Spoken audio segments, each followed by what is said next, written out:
할렐루야. 사랑과 은혜가 충만하신 하나님 아버지, 은혜와 사랑에 감사합니다. 주님께서 함께하여 주셔서 하나님, 오늘도 하나님이 3일 동안도 주님께서 눈동자와 같이 지켜주셨다가 이 시간 또한 수요 예배로 하나님 앞에 영광 돌릴 수 있도록 은혜 내려주신 하나님 감사합니다. 하나님, 이 시간 성령 하나님께서 이 시간 예배를 수장하여 주시고 하나님께서 기뻐 받으시는 귀한 예배 드릴 수 있도록 주여 축복하여 주시옵소서. 하나님, 이 시간 부족한 종을 단위에 세우셨습니다. 모든 허물들은 십자가 뒤에 감춰주시고 오직 이 시간 예수 그리스도의 말씀만 선포되어지게 도와주시옵소서. 모든 걸 주님께 맡기오며 거룩하신 예수 그리스도의 이름으로 기도합니다. 아멘. 할렐루야. 아멘. 네, 오늘은 좁은 문, 좋은 나무, 반석 위에 지은 집이라는 제목으로 하나님의 말씀을 전하도록 하겠습니다. 오늘 13절, 14절 말씀을 제가 다시 읽도록 하겠습니다. 좁은 문으로 들어가라. 멸망으로 인도하는 문은 크고 그 길이 넓어 그리로 들어가는 자가 많고 생명으로 인도하는 문은 좁고 길이 협착하여 찾는 자가 적음이라. 지금 마태복음 우리가 산상수훈 말씀을 지금 5장부터 계속 보고 있는데, 그런데 지난 12절 말씀이 그러므로 무엇이든지 남을 대접을 받고자 하는 대로 너희도 남을 대접하라. 이것이 율법이요 선지자니라. 이 말씀이 우리가 하나님께서 이 지금 마태복음 5장부터 계속 말씀하셨던 모든 17절부터 내가 율법이나 선지자를 폐하러 온 줄로 생각하지 말라. 폐하러 온 것이 아니요 완전하게 할지니라. 완전하게 하려고 왔다. 이 말씀부터 지금 12절까지가 이렇게 묶여 있는 거예요. 그리고 나서 지금 하시는 말씀이 무엇이냐면 이제 산상수훈의 모든 말씀을 지금 다 우리에게 제자들에게 말씀을 하시고 이제는 마무리를 하시는 것이 지금 13절부터 나와 있습니다. 그래서 이 모든 말씀을 지금 예수님께서 지금 산상수훈 말씀들을 우리에게 주셨는데 그 모든 말씀들을 지금 어떻게 해야지만 되는지에 대해서 오늘 말씀하고 계시는 거예요. 그런데 좁은 문으로 들어가라고 그렇게 말씀을 하십니다. 좁은 문으로 들어가라고 하시고 좁은 길로 가라고 하시고, 그런데 그 길이 어떠한 길이라고 하시냐면은 생명의 길이라고 하시고, 그리고 그런데 가는 자가 적다고 그렇게 말씀을 하십니다. 넓은 문으로 가는 자들은 넓은 길인데 그런데 그곳은 멸망하게 되고 그리고 많은 사람들이 그리로 간다라고 말씀을 하시는 거예요. 우리가 주님의 길을 가는 것은 굉장히 좁은 길인 줄로 믿습니다. 우리가 하나님의 길을 간다고 하는 것, 예수님을 따라간다고 하는 것, 굉장히 좁은 길이에요. 우리 아이가 이제 임신을 하잖아요. 임신을 하고 아이의 출산을 합니다. 그런데 요즘은 이제 사실은 결혼을 너무 늦게 하는 경우도 많이 있고, 그러다 보니까 첫 아이를 출산하는 나이가 굉장히 우리나라 같은 경우에 뒤로 밀렸어요. 그래서 어쩔 수 없이 제왕절개를 하는 경우가 많이 있습니다. 아이를 낳을 때. 그런데 그렇지 않은 경우에도 요즘은 선택적으로 제왕절개를 할 수가 있어요. 그래서 제왕절개를 하고서는 그 길로 이제 아기를 꺼내는 거죠. 그런데 우리가 아기를 낳는 것 어쩔 수 없이 낳는 것이야 어쩔 수 없지만, 우리가 그 길을 선택함에 있어서 만약에 내가 두 가지 방법이 있다 라고 내가 선택을 할 때 우리가 자연분만이라는 건 굉장히 좁은 길입니다. 말 그대로 애한테도 좁은 길이에요. 왜냐면은 이쪽으로 나온다는 게 굉장히 좁은 좁은 문을 지나고 나와야 되는 거예요, 아기가. 그런데 배를 이렇게 제왕절개를 해서 아기를 꺼내면은 굉장히 넓어요. 넓어서 그냥 편하게 이렇게 꺼낼 수가 있습니다. 그러니까 이제 저희 아이는 이제 자연분만으로 해서 아기가 나왔는데, 그러다 보니까 아이가 잘 안 나오잖아요. 잘 안 나오고 이러니까 이제 나올 때 머리도 찢어지고 머리도 이제 막 눌리고 막 이래가지고 그렇게 나왔어요. 이제 100일이 좀 되니까 머리 모양이 조금씩 갖춰지는 것 같긴 한데, 그런데 막 눌리고 막 좁은 길로 나오려니까 우리가 산고라는 게 엄청 심하잖아요. 그런데 이제 의사분들이 얘기를 하기로는 아이가 엄마가 느끼는 고통이 10배의 고통을 느끼면서 나온대요. 그 길을. 왜냐면은 자기가 그 엄마는 이제 자기 몸의 일부분만 늘어나는 건데 그 아이는 어떻게 나오냐면 자기 몸의 모든 것이 쭈그러들게 해서 나와야 된다는 거예요. 그래서 10배의 고통이 있다. 그래서 나오자마자 운다. 그렇게 얘기를 하는 것을 제가 들었는데 그러다 보니까 이 아이가 이제 나와가지고 처음부터 울잖아요. 막 우는데 그런데 그 울면서 그 아이가 이제 자연분만으로 이제 나와요. 그런데 어떤 아이들은 이제 재앙절개를 해서 이제 넓은 길로 이제 넓은 문으로 해서 나왔습니다. 그런데 그 아이의 그 모든 것들이 사실은 자연분만을 할 때 훨씬 아이한테 좋다는 거예요. 그 모든 그 산모한테도 마찬가지고 어쩔 수 없이 이제 위험해서 애가 거꾸로 있거나 이런 경우에 어쩔 수가 없지만 그렇지만 그 재앙절개를 하고 나면은 얼마나 오랜 시간 동안 그 수술 후유증으로 인해서 얼마나 고통스러운지 모릅니다. 그리고 막 먹지도 못하고 금식을 해야 되고 막 그런 계속 고통이 따르는데 그런데 자연분만을 한 산모들은 어떻습니까? 바로 먹어요. 바로 낳자마자 아기를 놓자마자 그다음 물론 힘들고 아프지만 그래도 먹을 거를 막 먹을 수가 있습니다. 그렇기 때문에 우리가 정말로 좁은 길로 가는 것이 힘들고 협착하고 아프고 너무나도 힘든 길이라고 생각이 들지만 그런데 막상 그 길을 통해서 가고 나면은 엄청 시원한 거예요. 아, 해냈다. 성취감도 있고 그리고 그 아이에 대한 사랑도 더 깊어지고요. 내가 아파서 고통 가운데 아이를 낳았기 때문에 그 아이에 대한 사랑이 더 깊다는 것입니다. 그런데 이제 뭐 재앙절개를 한 뭐 산모들이 다 엄마들이 그렇다는 건 아니지만 이제 비교적 오히려 이제 조금 고통을 좀 덜 이렇게 무슨 어떻게 표현하면 고통을 좀 느려서 이렇게 오랜 시간 동안 느려서 고통을 받았는데 그런데 그것 때문에 아이에게 대한 어떤 사랑이나 이런 그 모성애나 이런 것들이 더 깊어지진 않는다는 거예요. 그렇기 때문에 우리가 좁은 길로 가는 것이 그것이 하나님께서 원하시는 길인 줄로 믿습니다. 하나님의 말씀은 좁은 길이에요. 우리가 세상으로 가는 길은 엄청 넓습니다. 우리가 전 세계 만약에 인구를 봤을 때 불신자들 그러니까 아무것도 안 믿는 분들이 만약에 절반이 있다고 쳐보세요. 절반도 안 될 수도 있겠지만 요즘은 그런데 그러면은 믿는 자들은 절반이라는 거예요. 뭘 믿습니까? 다 아무거나 다. 하나님. 뭐 하나님이든 뭐 부처님이든 뭐 누구든 어떤 신이든 믿는 사람이 반이라고 생각을 해봤을 때 그런데 그 중에서 그러면은 그 예수님을 믿는 사람 무엇이든지 믿는 거 말고 돌 믿는 거 말고 석상 믿는 거 말고 진짜 예수님을 믿는 사람이 그 중에 몇이 되겠습니까? 몇 퍼센트가? 글쎄요 10% 되면 많이 됐겠죠. 많이 됐다고 생각하는데 그런데 그 기독교라고 자기가 외치는 나는 예수님 믿는다고 하는 그 사람 중에서도 아닌 사람들이 있다고 말씀을 하시는 거예요.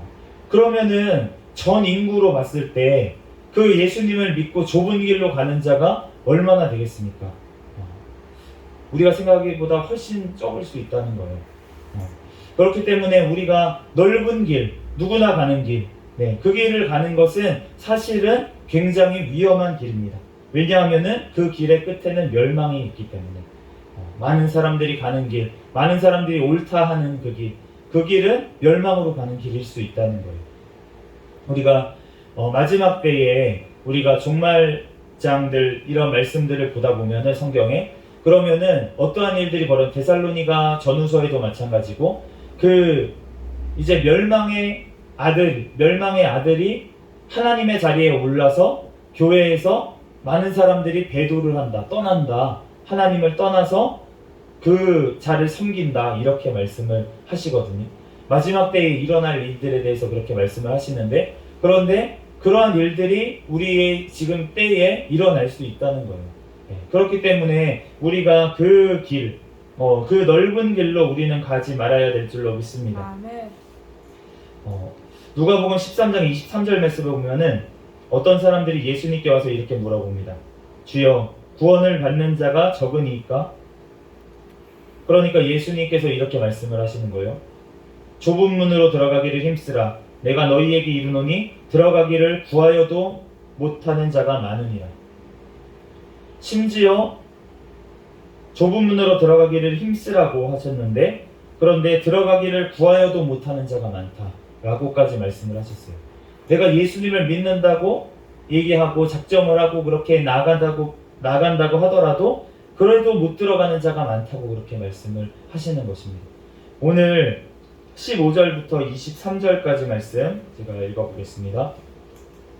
거짓 선지자들을 삼가라. 양의 옷을 입고 너희에게 나아오나 속에는 노략질하는 밀이라. 그들의 열매로 그들을 알지니 가시나무에서 포도를 또는 엉겅퀴에서 무화과를 따겠느냐. 이와 같이 좋은 나무마다 아름다운 열매를 맺고 못된 나무가 나쁜 열매를 맺나니 좋은 나무가 나쁜 열매를 맺을 수 없고 못된 나무가 아름다운 열매를 맺을 수 없느니라. 아름다운 열매를 맺지 아니하는 나무마다 찍혀 불에 던져지느니라.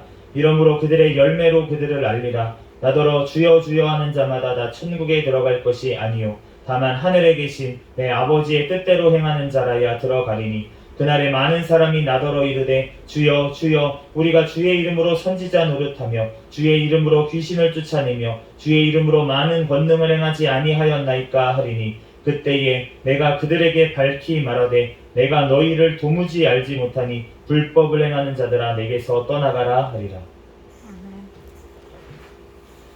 오늘 뭐라고 말씀하십니까? 그날에 예수님께서 심판대 앞에서 심판을 하실 그날에 많은 사람들이 뭐라고 합니까?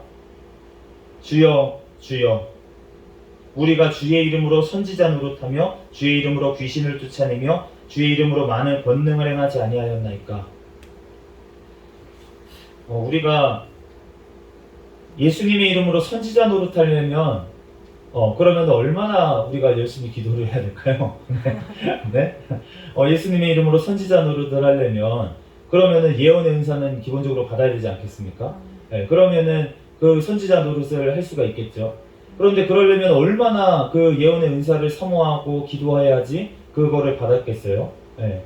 그리고 우리가 귀신을 쫓아내고 귀신을 쫓아내려면 또 얼마나 기도를 해야겠습니까?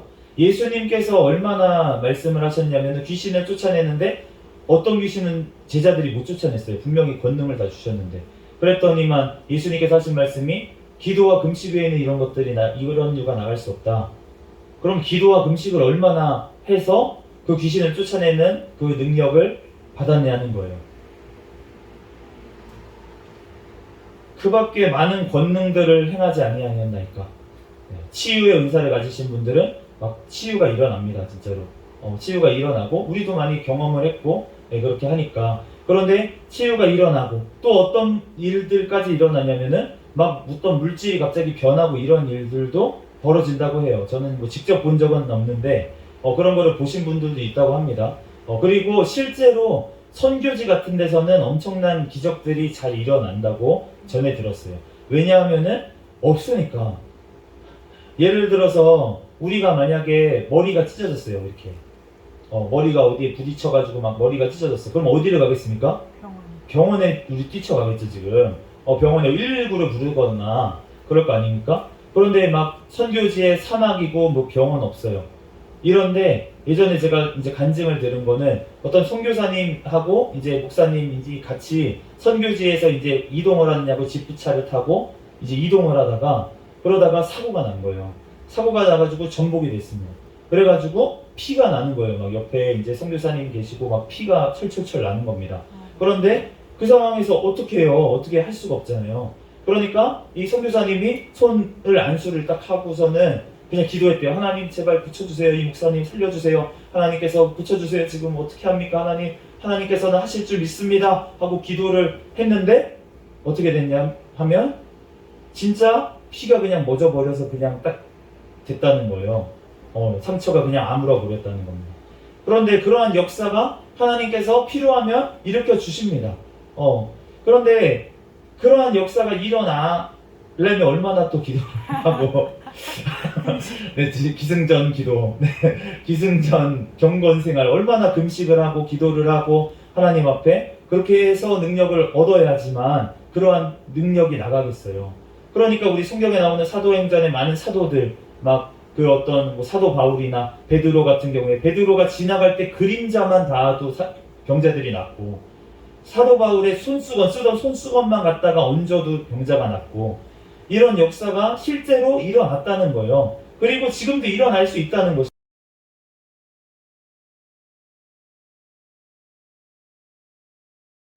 이렇게 하나님의 사명을 감당하고, 그리고 예수님을 주님이라고, 나의 주라고 그렇게 입으로 얘기를 했는데, 이 사람들이 지금 무슨 얘기를 들었냐면, 예수님 앞에서 불법을 행하는 자들아 내게서 떠나가라. 언뜻 들으면 이해가 안 가지 않습니까? 어떻게 이럴 수가 있지? 그 능력 주신 분은 누구십니까? 하나님. 그 기적을 일으키신 분은 누구십니까? 그 능력을 주셨으니까 그게 능력이 나온 거지. 귀신이 쫓겨간 거지. 귀신이 어떻게 귀신을 쫓아내겠느냐, 이렇게 얘기를 하시잖아요. 그러니까 우리가 그러한 능력을 주신 분은 바로 하나님이신 줄로 믿습니다. 그런데 왜 예수님은 모른다고 그렇게 말씀을 하셨냐는 거예요. 그런데 우리가 다르게 생각을 해보면, 우리에게 생명을 주신 분이 누구십니까? 하나님. 생명을 주신 분이 하나님이시고, 우리에게 지금 일용할 양식을 매일매일 우리뿐만이 아니라 하나님께서 지으신 모든 피조물에게, 모든 예수님을 믿지 않는 사람들에게조차 지금도 생명을 유지하고 계시고, 그 모든 것들을, 필요한 것들을 채워주시는 그분이 누구시냐면 바로 우리가 아는 그 하나님이시라는 거예요. 그런데 그 모든 것들을 줬는데, 그 모든 것들을 생명을 주고 모든 것들을 줬는데, 심지어는 예수 그리스도를 통해서 모든 인류가 죄 사함을 받을 수 있는 길까지 열어주셨는데, 심지어 그 말씀을 또 복음을 전해 들었는데, 심지어 그리고 나서 교회를 몇십 년간 다녔는데, 다닐 뿐만이 아니라 그 예수님의 능력 달라고 해가지고 성령님한테 능력을 받아서, 그래서 귀신을 쫓아내고 엄청난 예언을 하고 엄청난 하나님의 일들을 해냈는데, 그런데 그 모든 것들을 주시는 분이 바로 하나님이시라는 거예요. 그런데 그 주신 것을 하나님 앞에 다시 돌려드리지 않고 하나님 앞에 영광을 돌리지 않으면 그에 대해서 우리가 책망을 하신다는 것인 줄로 믿습니다. 우리에게 생명을 주셨는데 그것이 내 것인 양 사용하고, 나의 유익을 위해서, 나의 쾌락을 위해서, 나만을 위해서 살아가는 것, 그것이 바로 하나님께서 보시기에 나는 너 모른다 하는 이유가 된다는 것입니다. 우리가 하나님께서 능력을 부어주셨는데 그 능력을 통해서 하나님 앞에 영광 돌리고 하나님을 바라보도록 그 사람들을 이끌지 아니하고 자기가 모든 영광을 취하고 내가 이렇게 능력 많이 받은 사람이야 라면서 자기가 높아진다면, 자기가 하나님의 자리를 차지한다면, 그러면 지금 예수님께서 하신 말씀에 적용이 된다는 것입니다. 얼마나 안타까운 일입니까? 그리고 또 두려운 말씀이고요. 우리가 하나님 앞에, 그래서 제가 기도하는 제목이 그거였습니다. 목사가 되면서부터, 하나님 나 교만해질 것 같으면, 교만해서 버림받을 것 같으면 능력을 주지 마세요. 네, 그렇게 기도를 해서 지금도 기도를 해서 아직도 안 주시는 것 같은데, 제가 아직 교만하기 때문에. 그런데 그래도 저는 감사합니다. 제가 연약해서 오히려 하나님의, 진짜 하나님께서 하신다는 것을 이제는 알게 됐거든요. 제가 예전에 그나마 이제 20대 때 이렇게 체력이 있고 뭔가 그럴 때는 제가 하는 줄 알았어요. 제가 다 하는 줄 알았고, 내 의로 사실은 실제로 했었고, 내 열심으로, 내 의로 막 이렇게 했었는데, 그런데 모든 것들이 진짜로 이제는 모든 것들이 다 잃고 나니까 하나님을 알게 되는 거예요. 그 돌아온 탕자처럼 그 하나님 앞에 진짜로 하나님께서 주시는 것, 그것만 받아야지만 내가 할 수 있다는 것을 주님께서 알려주신 것이 저는 너무나도 큰 은혜인 줄로 믿습니다. 왜냐하면은 내가 한 게 아니라는 것을 저는 깨닫게 하셨기 때문에. 누가 하셨냐면 바로 하나님께서 하셨습니다. 그런데 이 깨닫게 하는 것도 바로 하나님께서 하신다는 거예요. 네, 그러므로 우리가 하는 것이 너무나도 없는 것 같습니다. 그런데 우리가 이 말씀을 듣고 행하는 자, 그 자가 지금 지혜로운 자라고 그렇게 말씀하시는 줄로 믿습니다. 27절에서 24절에서 27절 말씀 제가 읽겠습니다. 그러므로 누구든지 나의 이 말을 듣고 행하는 자는 그 집을 반석 위에 지은 지혜로운 사람 같으리니 비가 내리고 창수가 나고 바람이 불어 그 집에 부딪히되 무너지지 아니하나니 이는 주추를 반석 위에 놓은 까닭이요 나의 이 말을 듣고 행하지 아니하는 자는 그 집을 모래 위에 지은 어리석은 사람 같으리니 비가 내리고 창수가 나고 바람이 불어 그 집에 부딪힘에 무너짐이 심함이라. 이 말씀들 우리가 좁게는 이 산상수훈의 말씀, 그렇지만 넓게는 이 성경 모든 말씀, 이 말씀, 예수님께서 하시는 이 말씀.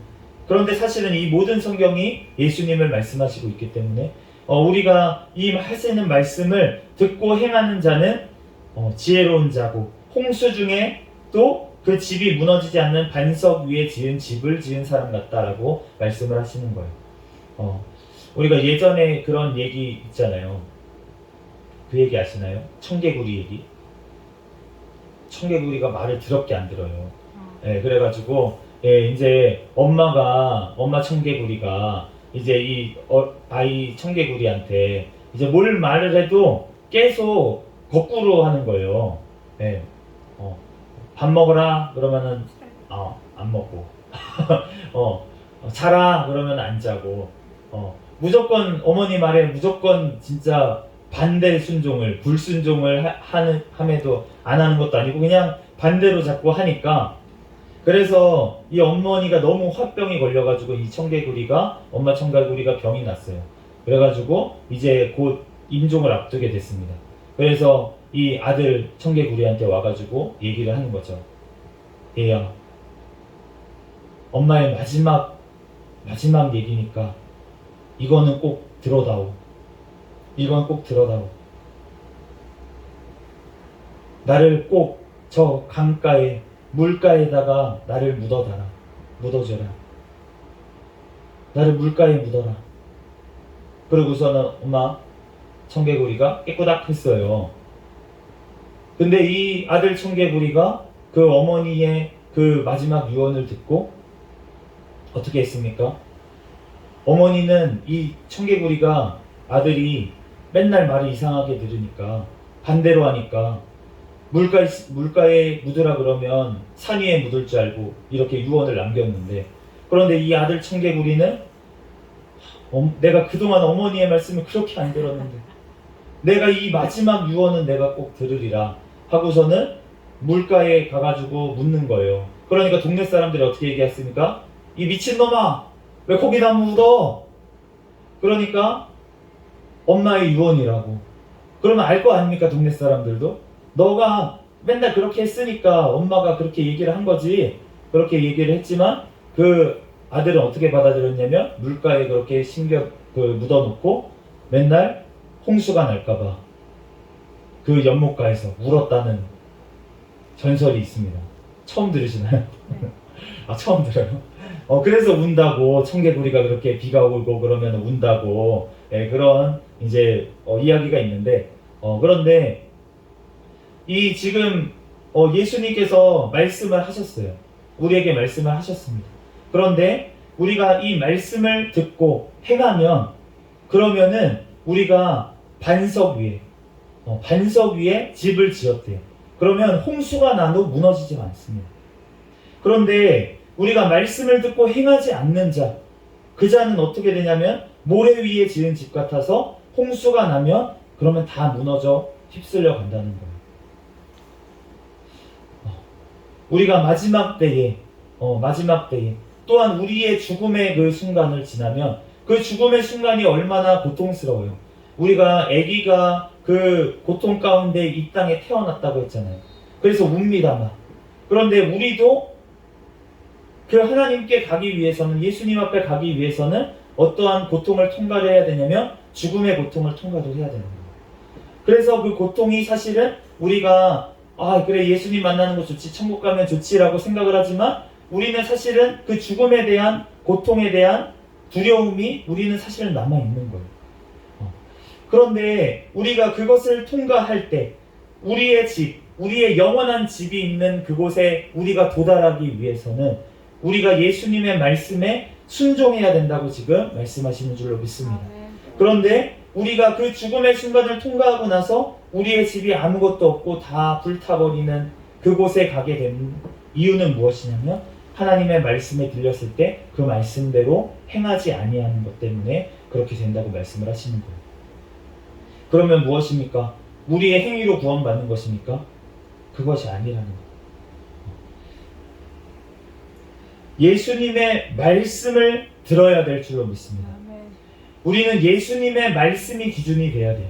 내가 내 기준으로 아무리 선한 일을 해봤자 아무 소용이 없습니다. 예수님이 우리에게 말씀하신 대로 우리는 행해야 될 줄로 믿습니다. 그리고 진리의 영이신 성령 하나님께서 우리에게 찾아오셔서 말씀하실 때마다 그 말씀에 우리가 순종해야 된다는 거예요. 자꾸 우리가 불순종을 하고 우리가 이전에 말씀을 들을 때마다 내가 죄를 깨달을 때가 있잖아요. 내가 정말 이러한 죄를 지었었네. 난 알지도 못하고 지었었네. 그런데 그러한 죄들은 주님께서 회개할 때 용서를 해주십니다. 우리가 말씀을 깨달으면 그때 회개하면 되는 거예요. 그런데 우리가 이 말씀을 들었는데 내가 아는데도 불구하고 우리가 죄를 자꾸만 짓게 되다면 그러면은 주님의 이 책망을 듣게 된다는 것입니다. 그러므로 우리가 정말로 하나님의 자녀라면 그러면 예수님의 말씀을 듣게 되어 있고 들을 뿐만이 아니라 행동하게 되어 있다는 거예요. 예수님의 그 사랑을 그 구원을 우리가 깨달아야 될 줄로 믿습니다. 예수님께서 나의 죄 때문에 죽으셨다라는 것이 그냥 머리로만 나 죄 때문에 죽으셨습니다. 그냥 이것이 아니라 나의 주님이십니다.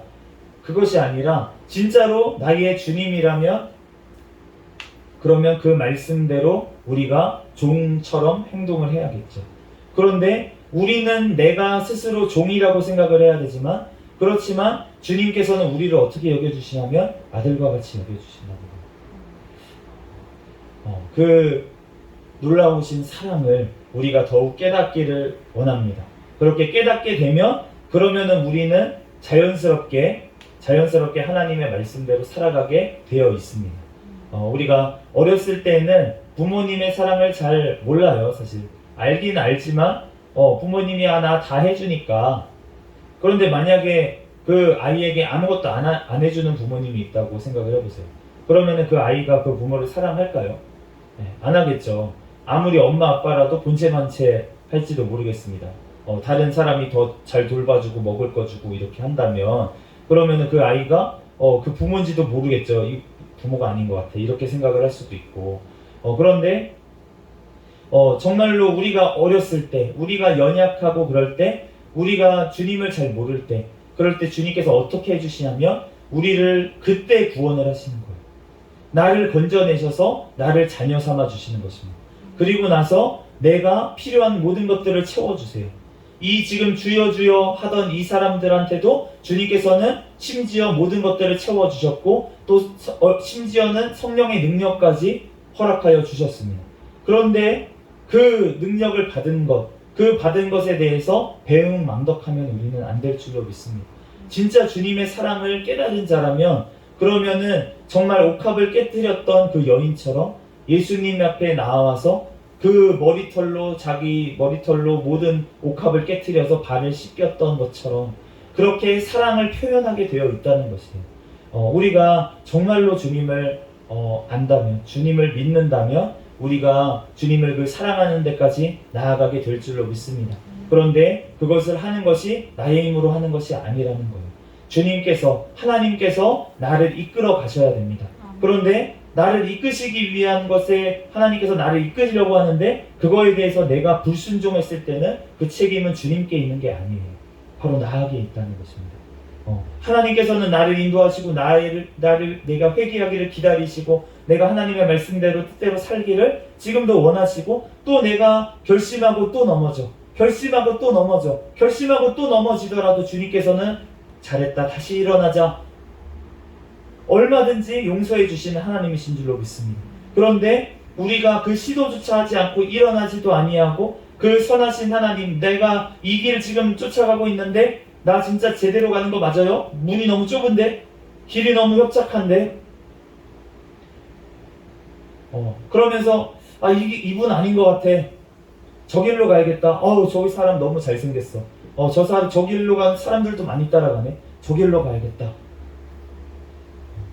하면은 그 길은 멸망의 길이라는 것입니다. 우리가 사람을 따라가서는 안 될 줄로 믿습니다. 오직 예수 그리스도밖에 없습니다. 우리의 할 역할은 무엇이냐면, 저도 목사지만 우리가 해야 될 거는 뭐냐면 하나님과 성도들의 중매장의 역할을 하는 거예요. 직접 하나님을 만나기 전까지 어떻게 합니까? 엄마가 아이가 음식물을 직접 섭취하기 전까지 어떻게 합니까? 자기가 음식물을 먹습니다. 아기한테 안 주는 이유가 아기가 미워서입니까? 아니고 자기가 소화가 된 젖을 아이한테 먹이기 위해서 음식물을 자기가 먹습니다. 그리고 나서 소화시켜서 아이에게 먹여주는 거예요. 그런데 그 젖을 먹고 나서 얼마 안 있다가 이제 아이가 좀 자라나면 어떻게 됩니까? 젖을 떼고 난 후에는 이 아이가 이유식을 먹죠. 조금 씹어서 주고, 조금 소화 잘 되는 음식물을 조금씩 주다가 나중에는 장성하면 그러면은 자기가 음식물 찾아 먹어야 되는 거예요. 그것처럼 우리가 믿음이 연약할 때에는 설교 말씀, 소화된 말씀들을 우리가 들어야 될 줄로 믿습니다. 그러면서 우리가 건전한 목사님, 좋은 목사님의 설교들을 들으면서 우리가 점점 자라야 되는 거예요. 그런데 우리의 믿음이 거기에 머물러 있어는 안 될 줄로 믿습니다. 우리는 거기서 더 나아가서 우리가 직접 하나님의 말씀, 성경 말씀, 예수 그리스도의 말씀을 직접 우리가 먹어야 된다는 거예요. 그런데 우리가 처음부터 이 말씀이 다 이해가 안 될 수는 있죠. 그러면은 그 이해 안 되는 것을 우리가 물어보거나 아니면은 이렇게 뭘 찾아보거나, 요즘 자료가 얼마나 많고 그렇습니까? 우리가 그러니까 그렇게 점점 주님을 알아갈 수가 있는데, 그런데 그러한 것들을 게을리하면서 내가 하나님의 말씀 가운데는 말씀에 상관도 없이 하루 종일 세상 말만 들어요. 세상에 사람들이 만들어 놓은 어떤 드라마나 모든 것들, 그런 것이 뭐 보는 것 자체가 죄라기보다는 그런 것만 듣고서는 나는 살아가면서 하나님의 말씀은 듣는 시간보다 그러한 시간에 쓰는 시간이 훨씬 많다면, 그러면은 내가 하나님 앞에 내 속에 점점 무엇이 쌓이겠습니까? 하나님의 말보다 사람의 말이 더 쌓일 거잖아요. 그렇기 때문에 우리가 하나님 안에 늘 거해야 될 줄로 믿습니다. 우리가 사람과 만나는 시간도 있어야 되지만, 그렇지만 우리가 하나님과의 대화하는 시간이 먼저 필요한 줄로 믿습니다.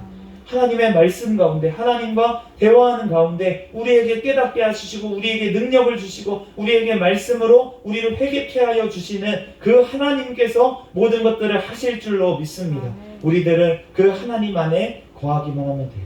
우리들 그 하나님 안에 거하며 들가에 심어진 나무처럼 정말 시절을 따라 좋은 열매를 맺어서 하나님 앞에 영광을 올려드리는 우리가 되기를 예수 그리스도의 이름으로 축복합니다.